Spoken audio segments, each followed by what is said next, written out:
Our first touchdown round robin had 3 anytime touchdowns last week. None got in for their first touchdown. However, let's take a look at this week's round robin. Yep. So you may want to wait a day or two to lock this all the way in. There's a little bit of injury impact that could potentially affect availability or maybe some of the odds on these guys.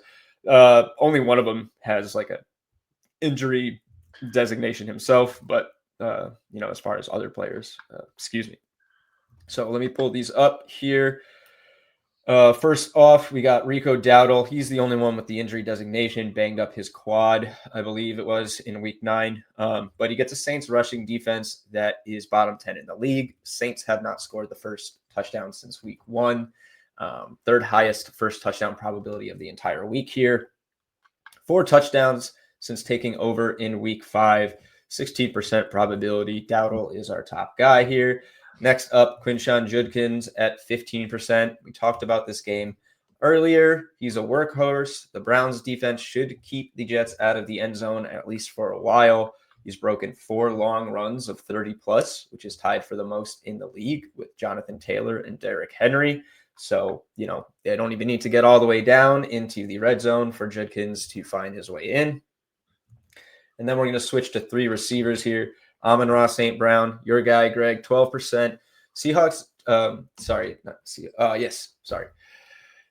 just carved up the Commanders' defense without Jaden Daniels, and the highest Commander to score first in this game is Bill at 7%. Now the Lions get a chance to carve up the Commanders themselves. Amon-Ra St. Brown has not scored in all 3 Lions losses, which I found interesting. Just 1 win he has not scored in. They need to get him the ball. They should do it early and take advantage of a spot that the Seahawks exploited heavily this past week. Next up, Davante Adams, 12%. I'm on this one whether Puka plays or not. He's still the most likely touchdown scorer in this game, even with Puka factored in, according to our model. Most receiving touchdowns in the league right here, Davante Adams. 5 in his past 2 games. He's our most likely touchdown scorer for the Rams. Sorry, I said that already. Stafford is on fire. The Rams defense is rolling, which should set them up for an early score. And hopefully it goes to Davante Adams, who I believe has scored the 2nd touchdown 2 weeks in a row. And finally, JSN, 11% for the Seahawks. Somehow did not score last week in that 38-point output. But this week he will get a Cardinals team that, yes, they won. But if you were watching that game, the Cowboys marched down that field on that first drive like they had like the Cardinals were sleeping. It was crazy. And then the drive stalled out at the 5. But it was completely effortless how they just went down the field. And I don't think we're going to see anything different this week. Number 1 wide receiver in the NFL right now, pretty much JSN. 11%. So, yep, we'll play this with our usual round robin staking scale.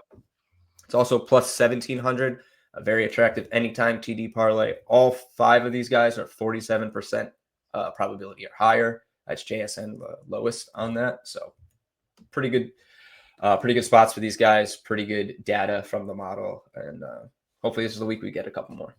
I love the anytime play with this. I know we've preached it every single week when we unveil this, but it really is kind of, I want to say it's not insurance. There's no insurance in betting, but it's a great way to kind of tack on a more likely outcome to a much higher variance strategy that we're employing here, right? First touchdown round robin is fun. It's electric. We have hit 3s and 4s on this before and had amazing payouts, but we've had many, many times where the anytime touchdown parlay has come together with these using the exact same data that implies value in betting them to score first too. So I love that at 17-1. St. Brown, you're right. I mean, you watch it. When the Lions are good at their best, he's heavily involved.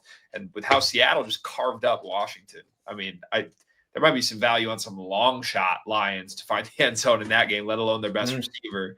And to that point, JSN, who was the only Seahawk that didn't get in the end zone last week, you might think that might be top of the priority list for Seattle against Arizona. So I love it. Great names this week. Thank you as always, Mr. Dave.